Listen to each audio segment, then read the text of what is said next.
পড়ার পরেও যদি চরিত্র ভালো না হয়, বুঝতে হবে নামাজ হচ্ছে না, কাঙ্ক্ষিত মানের নামাজ আদায় হচ্ছে না।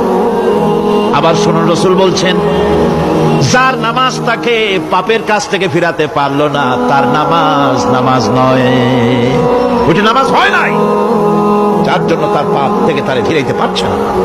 আর কিয়ামতের দিন বেনামাজিরা সবচাইতে বেশি অপমানিত হবে। সবচাইতে বেশি অপমানিত হবে কারা? বেনামাজিরা। কিভাবে?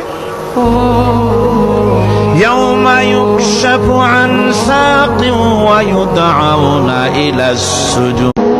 নামাজ পড়ার পরেও যদি চরিত্র ভালো না হয়, বুঝতে হবে নামাজ হচ্ছে না, কাঙ্ক্ষিত মানের নামাজ আদায় হচ্ছে না।